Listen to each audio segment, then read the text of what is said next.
to figure these out.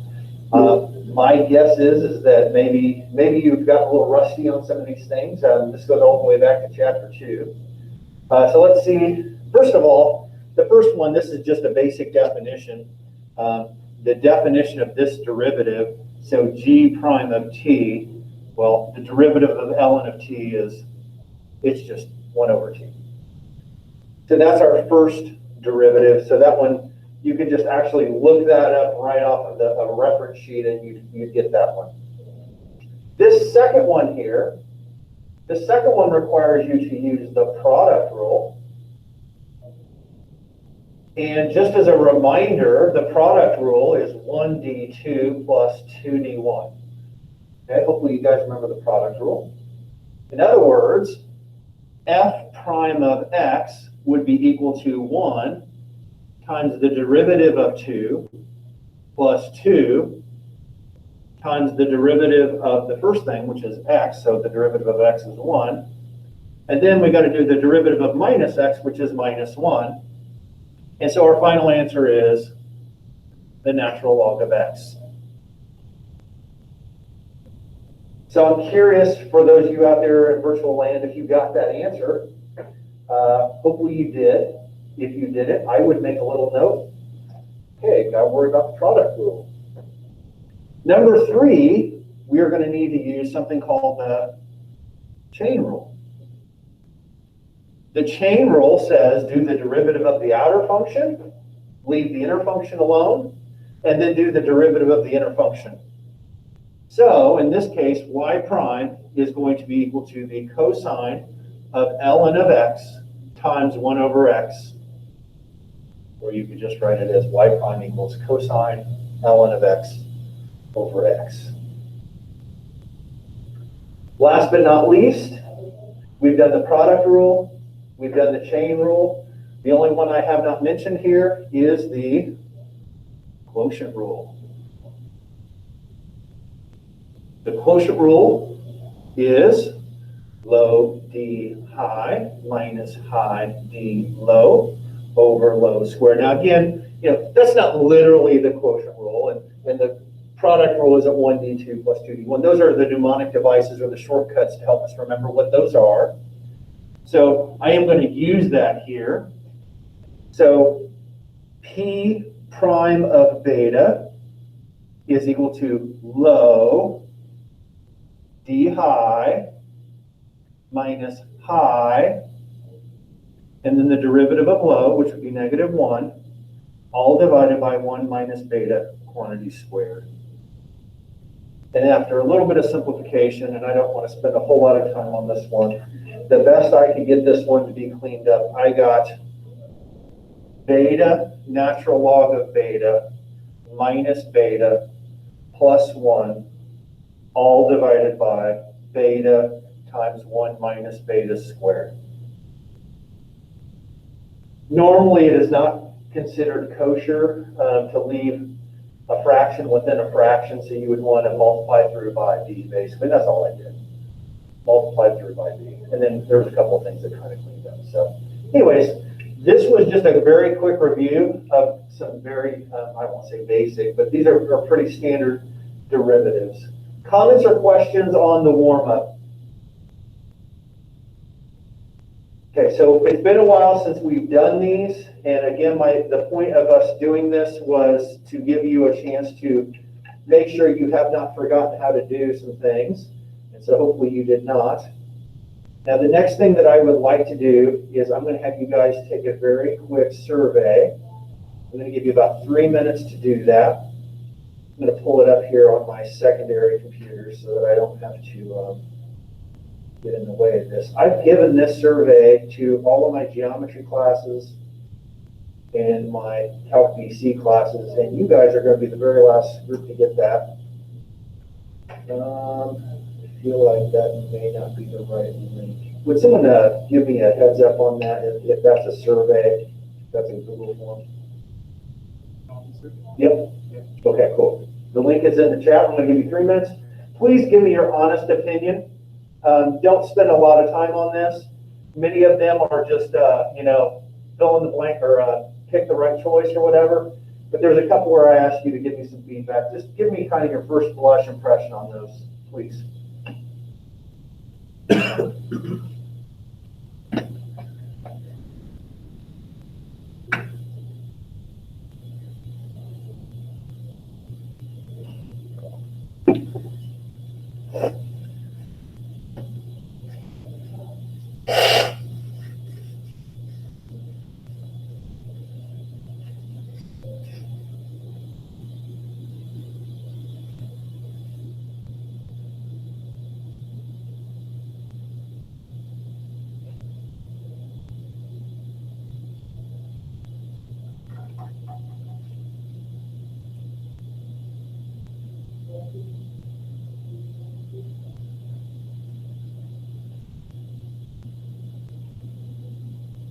Diggin, did I send my notes to them already? I did do that, right? Yeah. Okay.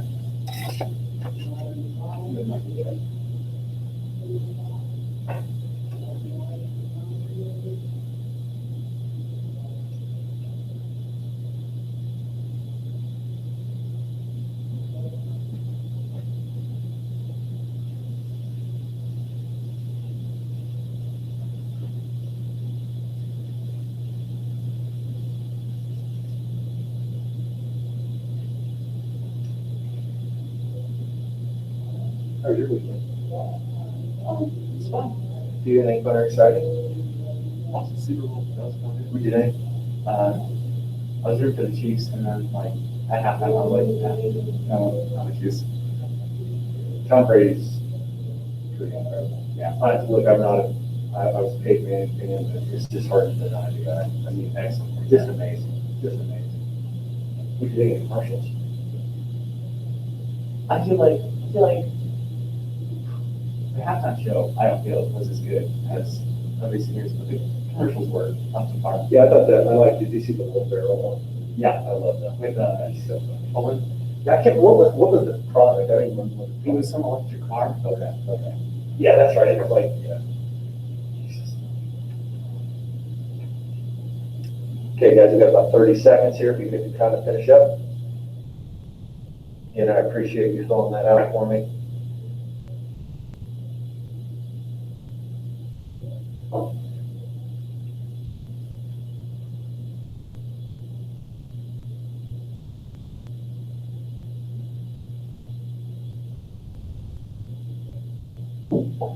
All right, so if you did not get it done, that's okay. If you want to finish that out later, I just would really appreciate your input. The more input I get, then the better feedback hopefully I will receive. So I'm going to go ahead and get started here.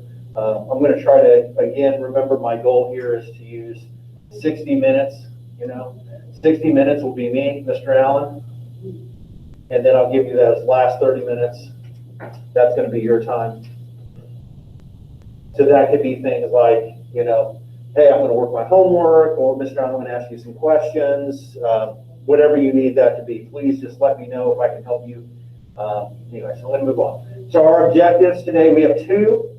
We want to be able to use the log rule for integration. That's our main objective, to integrate rational functions.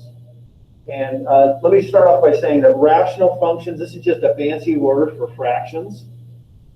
And it's algebraic fractions. But nonetheless, the reason I'm mentioning that is, anytime I do anything with fractions in class, it just makes things a little bit more difficult and a little bit harder for students to understand. So, and number two, we want to integrate some trigonometric functions. And I'm not going to spend a lot of time on this, but I do want to show you a couple of interesting integrals and do an example. So I think there's 6 examples total.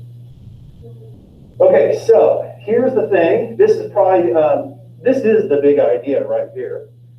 Theorem 4.19. It's the log rule for integration. This is our main objective, and you're already familiar with this first one. We already used it in the warm-up. In fact, you might be asking, why in the world do we need to spend a whole section on this stuff, Mr. I already know that the integral of 1 over x is the natural log absolute value of x plus c, because I know what the derivative of that is. And we'll talk about why the absolute value is there in a second. So we solved this in the warm-up. We saw that the derivative of the ln of x is 1 over x produces, we can use that to produce the log rule for integration. The U piece down here, this is when you're using U sub, which we're going to use pretty extensively today. In fact, the rest of this class, I will use U sub pretty much every day. It's just a commonly used thing. And actually, before we do that, can anyone explain why there's absolute values in these two integrals? Or I guess I should say the solutions to these integrals. Why is it the absolute value of x? Why isn't it just ln of x? I mean, up here, when I asked you in the warm-up, I said, what's the derivative of the ln of x?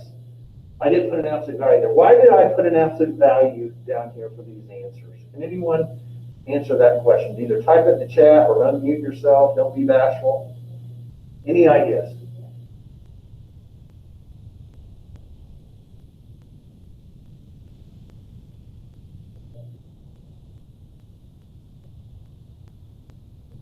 Very good. That's exactly right, Logan. That's exactly right. Moreover, it can't be zero. The issue is this. Y equals the natural log of x. Let's think about what that function is. The natural log of x. This function right here has a domain of all x greater than 0. In fact, if you have your calculator with you right now, let's do the natural log of, let's just do -2. If you got your calculator, today there's going to be a few times where I'm going to say, hey, get your calculator, and I actually want you to do it. It's one of these things where I'll tell students, hey, do this, and some of them don't do it, and then when it comes quiz or test time, they don't know how to do it because they didn't take the time to do it in class where they could say, hey, Mr. Brown, I didn't get that. Tell me what I did wrong. And then I'll be able to tell you probably. So just do the natural log of, in this case, -2. And by the way, make sure you do -2, not -2.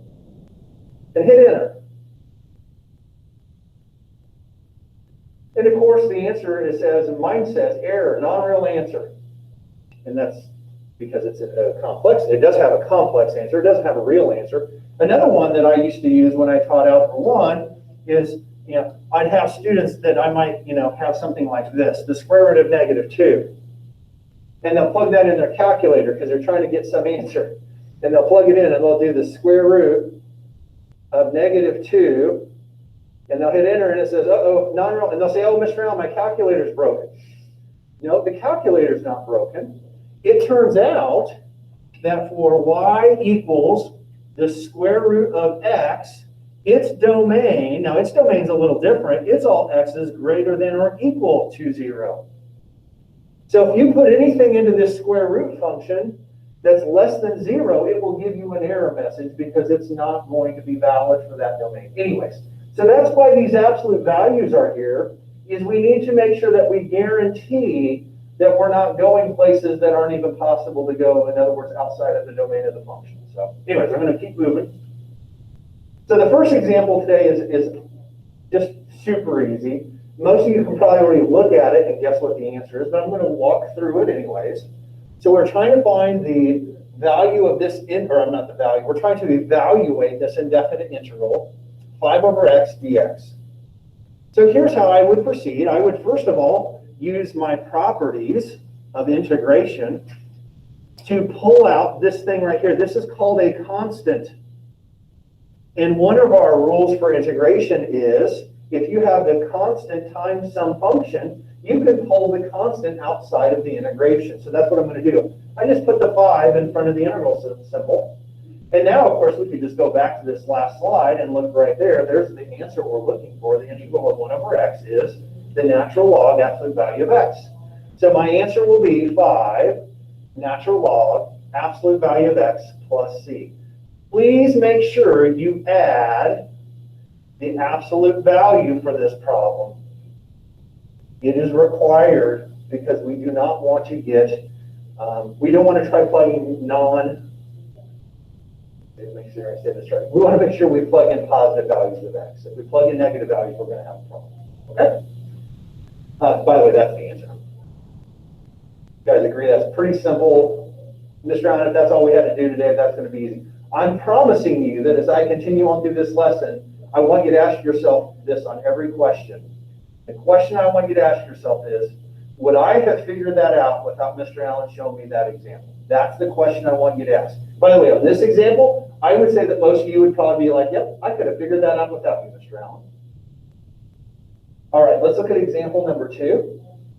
Example number 2 says, find the area of the region bounded by the graph of y equals 2x over x squared minus 3, the x-axis, and the lines x equals 2 and x equals 5.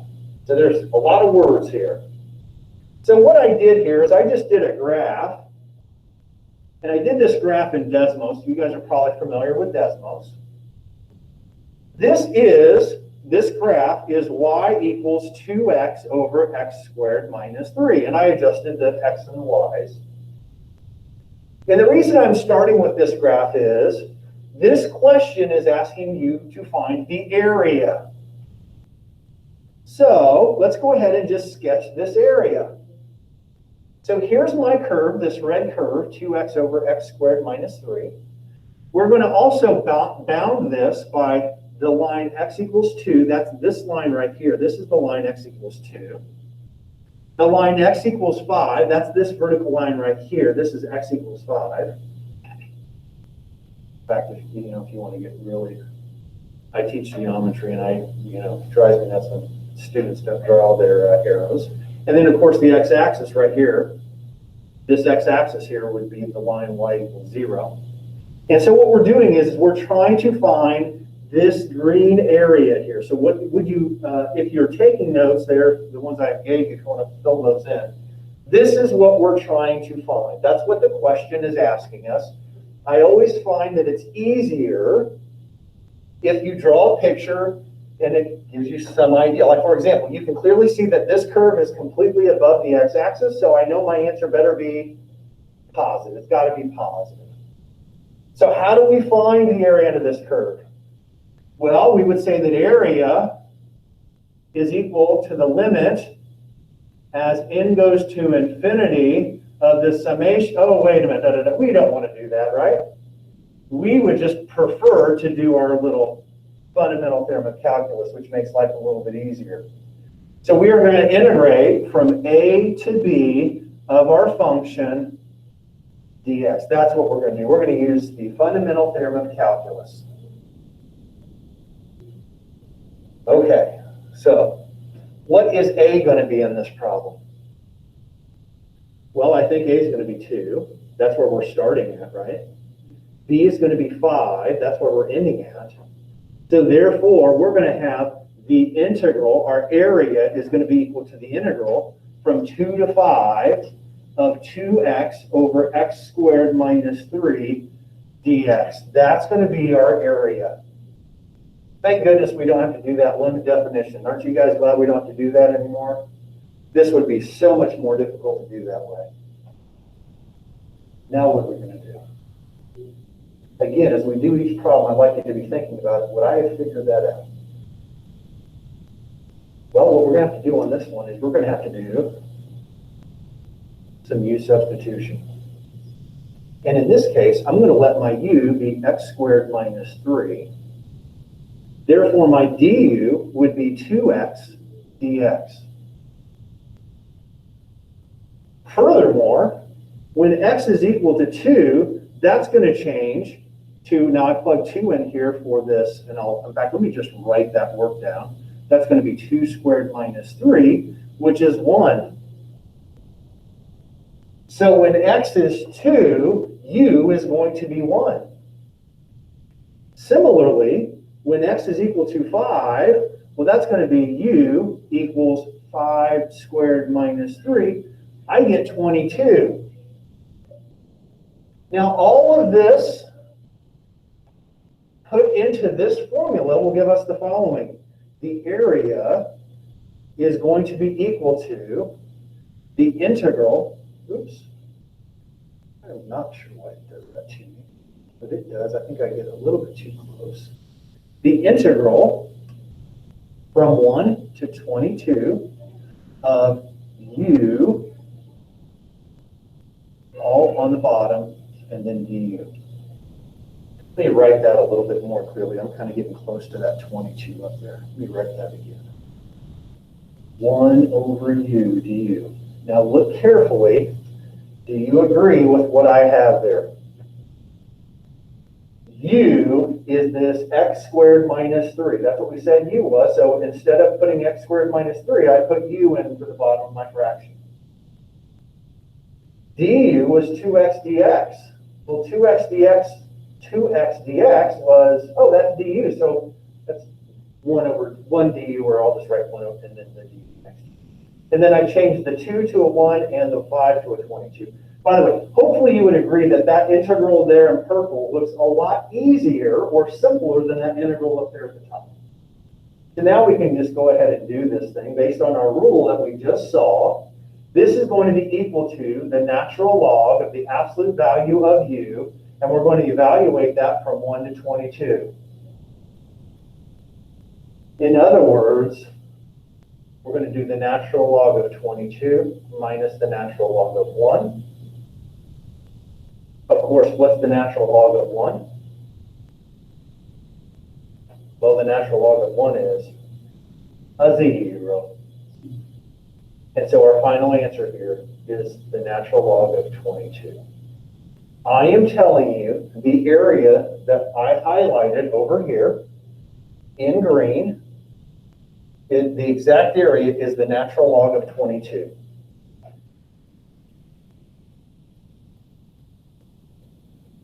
Now, a second ago, I mentioned that we were going to do some calculator stuff. I'm going to do the natural log of 22 very quickly here with my calculator, just to write it down. And the natural log of 22 turns out to be 3.0910425. That's all my calculator will give me, but that's what the calculator says. Okay, and you can verify that if you'd like. But now here's what I'd like you to do. This is another moment where I'm asking you to actually use your calculator to make sure you know what you're doing. I would like you to plug this integral exactly as it is. I shouldn't say exactly. Plug this integral. Be careful how you plug it into your calculator. Do math 9 to get to the definite integral function. And just see if the definite integral using your calculator gives you that 3.09. Would you give that a shot?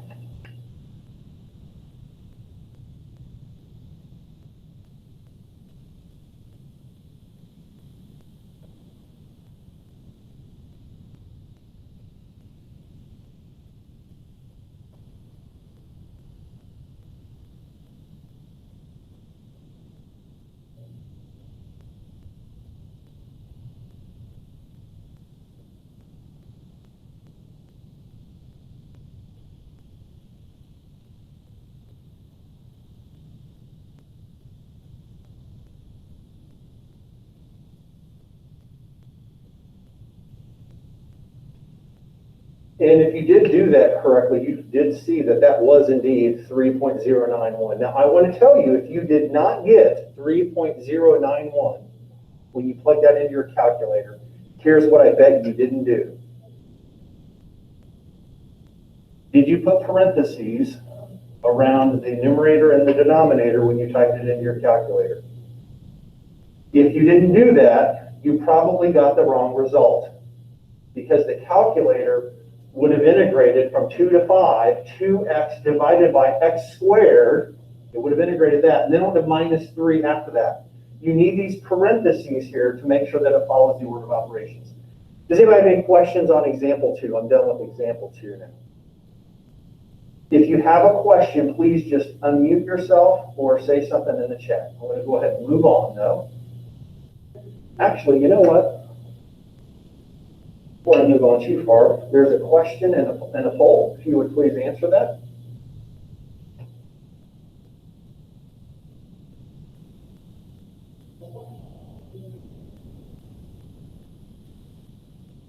This is a really tough question, so you have to really think hard on this one. Okay, good. All right, so fill out the poll real quick. Super easy question. Pick the right answer. All right. Again, I will preface what I'm getting ready to do with, would you have thought of this? So let's say that I asked you to evaluate the integral from 3x squared over over x minus 2 dx. Now, I would venture to say that some of you, when you look at this problem, might think, you know what, Mr. Allen, I think we're going to do u substitution. So u is going to be 3x squared. Du would be 6x dx. So therefore, this integral is going to become u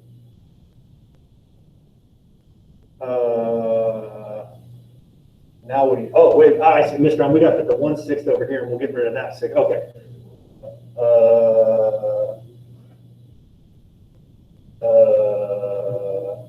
So let's,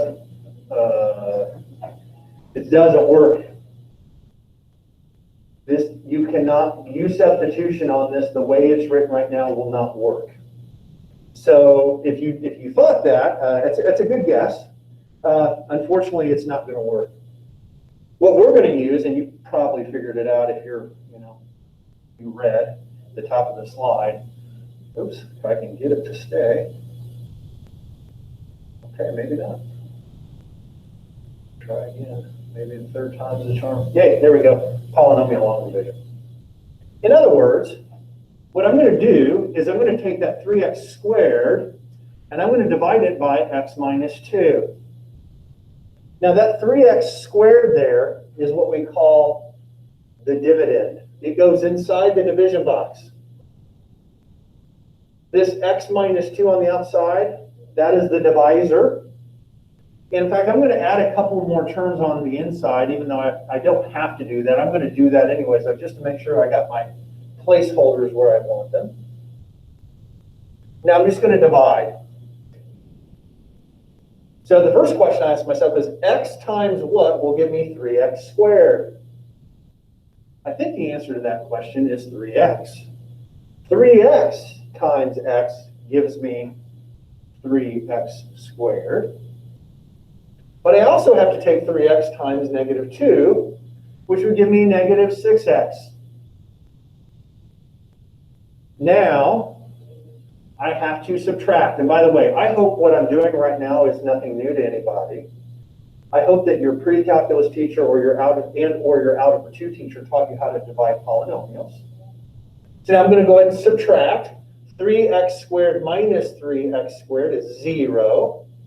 0x minus 6x is positive 6x. And then, of course, you could bring down the plus 0 here if you'd like. And so now I got to say, well, what times x will give me 6x? Well, that's 6. 6 times x is 6x. 6 times negative 2 is negative 12.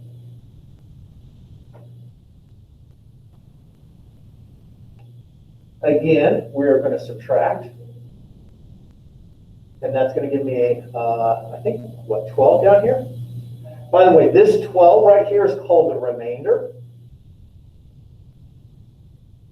And this up here is called the quotient. The remainder and then the quotient. So, now I'm going to put all this together. I am going to now tell you that 3x squared over x minus 2 is equivalent to 3x plus 6 plus 12 over x minus 2.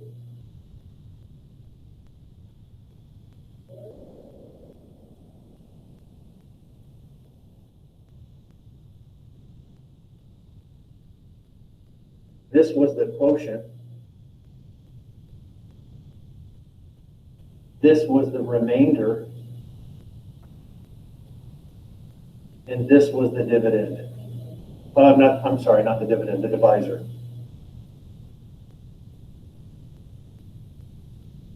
By the way, I haven't done any calculus yet. Now I'm going to do the calculus. In fact, I'm going to separate the calculus in purple. So that means that the integral of 3x squared over x minus 2 dx would be equivalent to the integral of 3x plus 6 plus 12 over x minus 2 dx,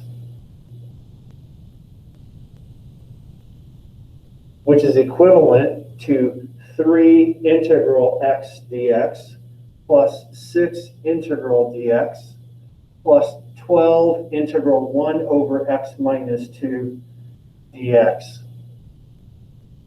Now, guys, I'm kind of moving right along here. I'm using my properties again of integration, and I've already shown you one of them today, and that is anytime you have a constant inside of an integral, you can pull it out to the front. So that's why the 3 went in the front, the 6 went in the front, and the 12 went in the front. Now we're ready to go ahead and get our final answer here. 3x squared over 2 plus 6x plus 12. Oh, by the way, I'm just now getting ready to do the idea from today, which is involving the logarithm. You'll notice that this isn't 1 over x, it's 1 over x minus 2, which, by the way, the derivative of x minus 2 is just 1. So this is going to be the natural log absolute value of x minus 2 plus c, and that's the answer. By the way, this is a 2 right here. There's a 2 right here. So if you want to write that as, 3 over 2, that's fine. Again, I'd like to ask the question, would you have thought to do that on your own? That's why I jokingly say that's why I get paid the big bucks, is because I get paid to hopefully show you things that you can then put in your repertoire to think about, oh, okay, that didn't work. U-sub didn't work on this one like it did on the last one. This one I had to do polynomial long division. Comments or questions on that example?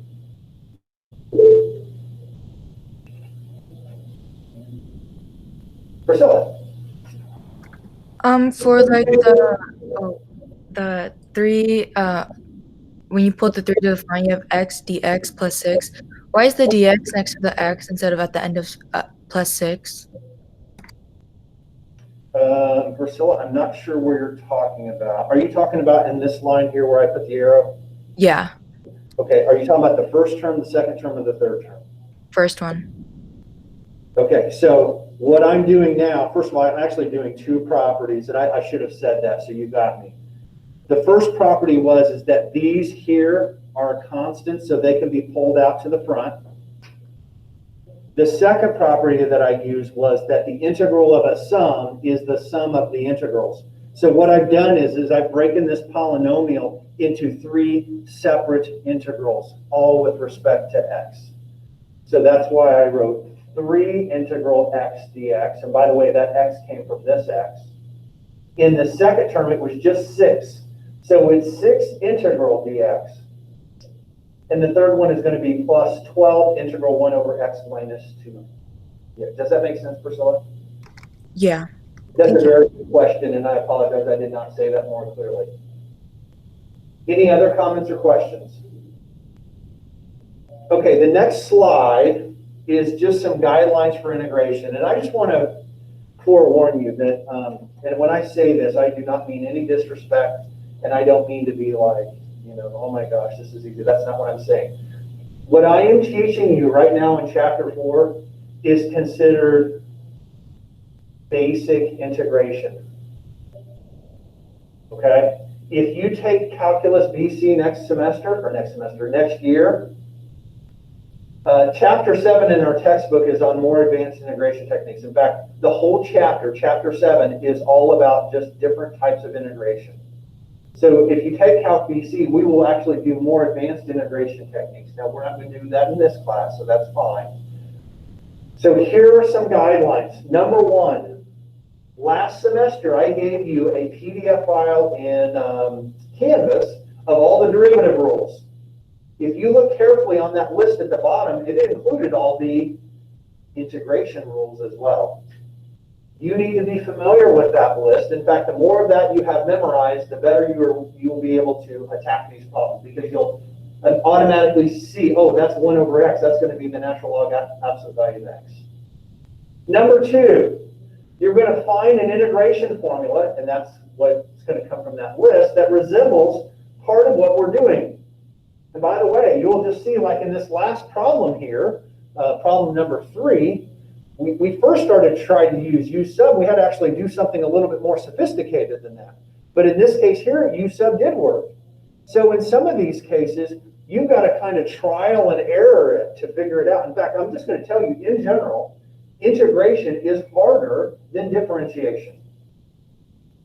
Number three, if you cannot find a U sub, which is what we just saw in the last example that works, you might have to try to alter the integrand, which is what we did.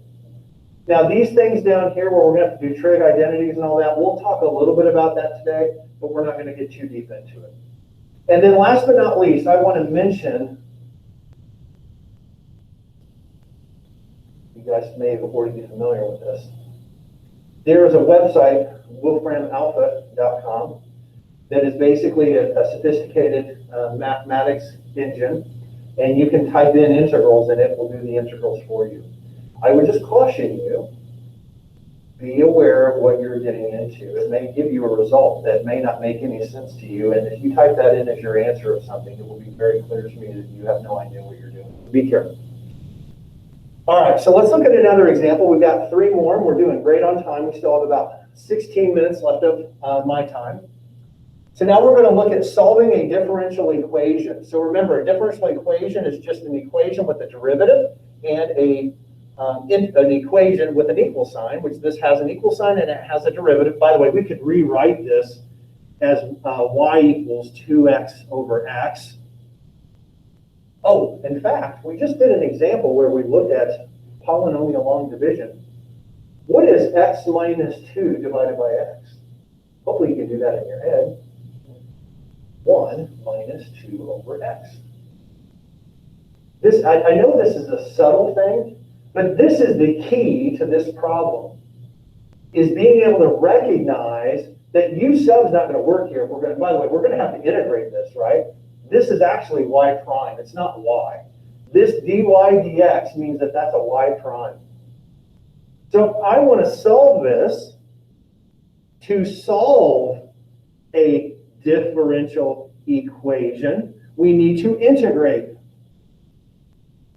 We're going to integrate. In other words, y is going to be the integral of 1 minus 2 over x dx. That's what we're going to need to do. And that should not be too difficult. So y is going to be equal to the integral of dx minus 2 times the integral of 1 over x dx. Again, I'm using a couple of those rules that Priscilla and I were just talking about. This is, by the way, those rules that I'm talking about are in your notes from section 4.3. Section 4.3, we talk about the definite integral rules.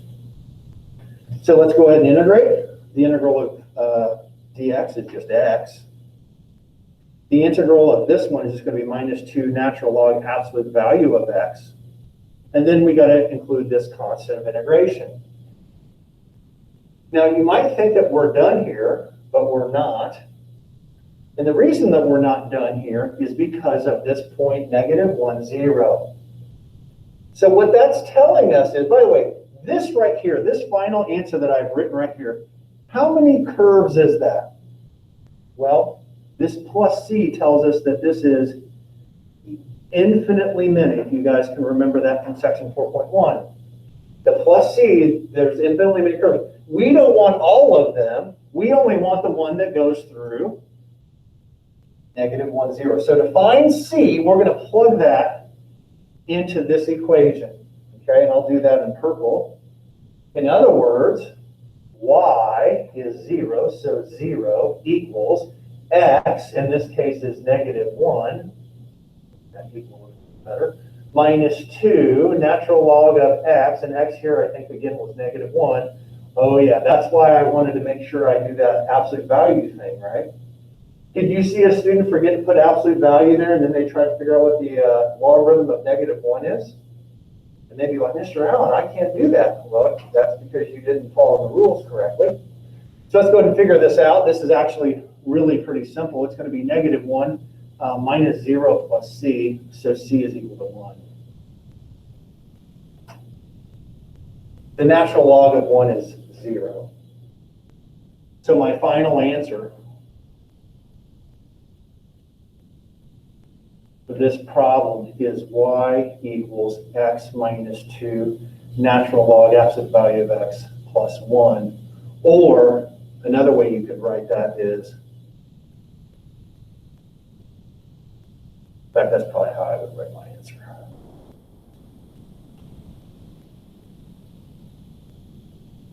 Okay. Moving right along. Comments or questions on that example? Again, every question I do here, I would like you to think about, would I have figured that out on my own? If the answer is no, I highly recommend that you take notes and write these things down so that if you run into these same issues, you'll have some idea of maybe how to attack it. And by the way, guys, even though, I take a good amount of time going over these examples, I do not have enough time to go over every conceivable example that you might have on homework or on the AP exam. All right, we got 2 more examples, so I'm going to go ahead and move on unless someone has a question for me.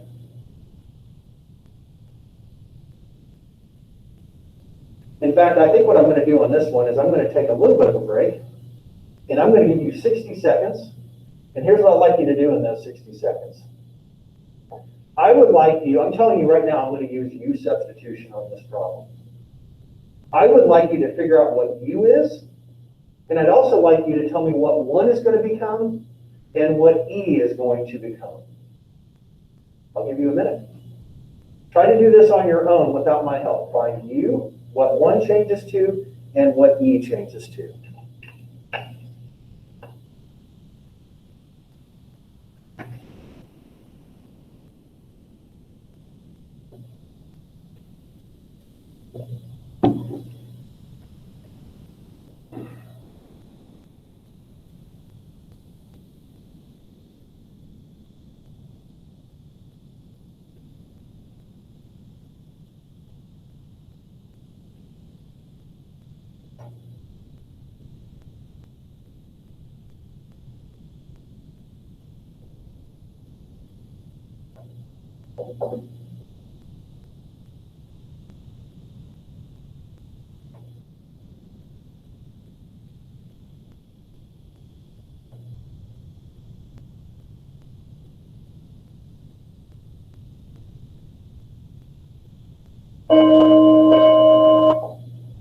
Okay, so hopefully you've had a minute there and you can figure out the things you need to do.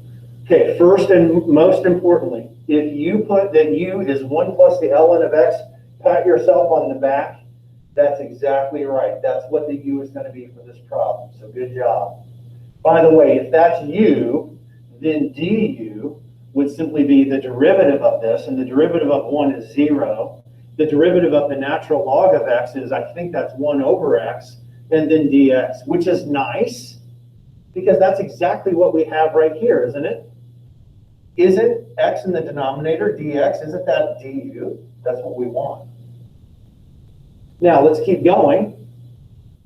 I also asked you to figure out what the 1 would go to. X equals 1 changes to u equals, coincidentally, just 1. Because if you plug 1 into this, you get 1 plus the ln of 1. The ln of 1 is 0. 0 plus 1 is 1. If x is equal to e, and by the way, this is my favorite one, then it's going to be 1 plus the ln of e. And what is the ln of e? 1. So this will be u equals 2. In other words, this integral will become 1 to 2 of u squared du. By the way, if at this point right here you don't think that u substitution is valuable, I'm not sure what I can do to convince you. Look at that purple integral compared to the original integral. Doesn't that look way easier? Like, and again, I'm not trying to belittle this integral. Maybe you're looking at that thinking, oh, Mr. Allen, I don't think that's easy. Fair enough. But I hope you could at least appreciate that if I gave you one of these two on a test, you'd probably prefer the one in purple, am I right? So let's go ahead and integrate. What is the antiderivative of u squared? Well, it's u to the 3 over 3. That's by the power rule for integration. We now need to evaluate this from 1 to 2. So we're going to get 2 to the third over 3 minus 1 to the third over 3. So our final answer here is 7 over 3. Is that cool? Again, I would like you to think about how powerful that U substitution is here. Okay? Comments or questions on this one? Again, let me make a couple of notes here before I do the last little thing that we need to talk about here. Here are my notes. The natural log of 1 is 0. The natural log of E is 1. And the natural log, or 2 times the natural log of x, is equal to the natural log of x squared. These are a few of our logarithm rules that maybe you've gotten a little rusty on or forgotten from pre-calc. So there's a couple of notes. These are just little notes here from pre-calc, okay? These are some notes from pre-calc.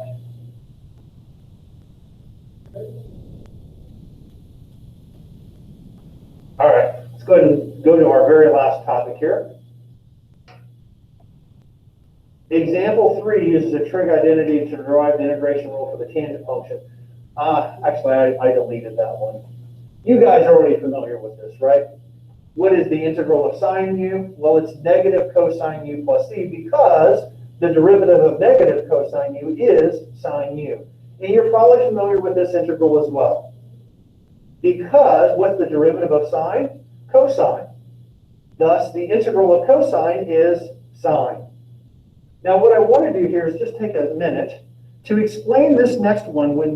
Remember earlier I mentioned that if you use Wolfram alpha, you might think, you plug some integral in, you get some answer, you might be like, oh my gosh, where did that come from? If you look at this integral, if you look at that, you'd probably think, I don't know where I would have ever thought of that. Let me just show you where that comes from. Okay, the integral of tangent x dx, and I'm doing x, not du.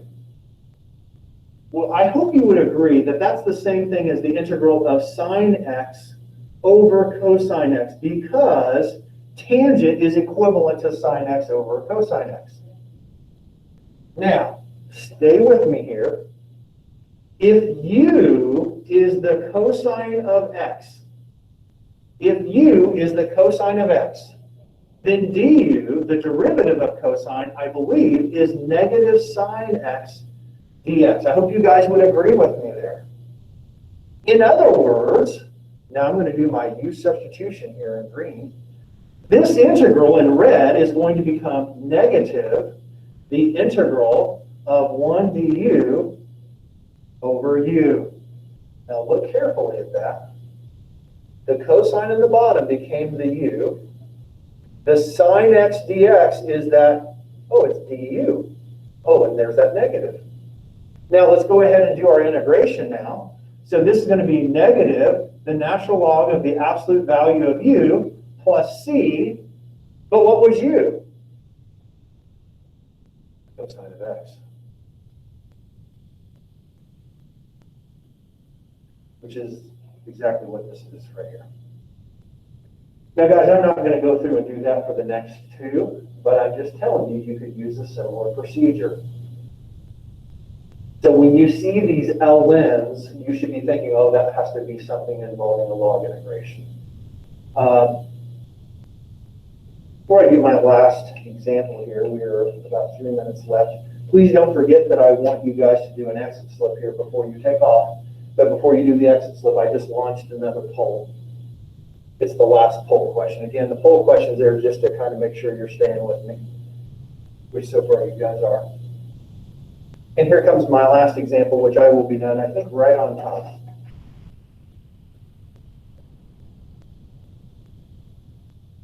Last example says, find the integral of cotangent theta over 4 d theta. Now, hopefully, once you see this theta over 4, you should immediately be thinking, I'm going to need u substitution on this. And in this case, you are, and we're going to just say u is going to be theta over 4. If u is theta over 4, then the derivative is going to be 1/4 d theta. By the way, if you don't like the d theta, just change it to x. It's fine. Oh, but wait a minute. I don't see a 1/4 in front of that cotangent thing. Oh, I'll just multiply both sides by 4. Now I have everything I need to get my answer. So let's go ahead and rewrite our problem. I'll do it over here in green. I'm going to kind of make this is going to give us the following.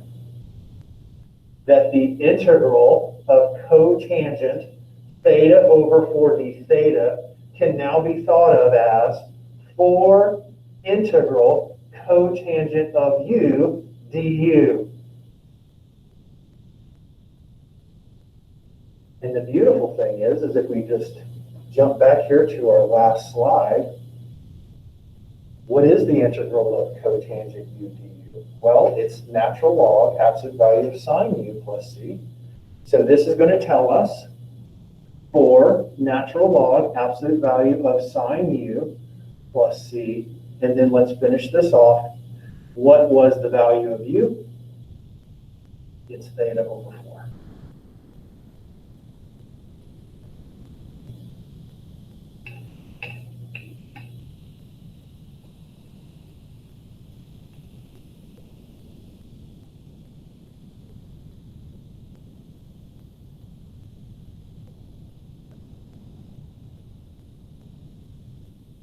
Okay, I'm going to put the exit slip in the chat. We are right on the money at 60 minutes. It is now 11:51. I ask you please complete the exit slip. I'm going to stick around here the rest of this time, 30 minutes, is your time to ask me questions, work on homework, whatever you need to do. I'm going to mute myself, but if you have questions, feel free to unmute yourself or just type something in the chat. Have a great day.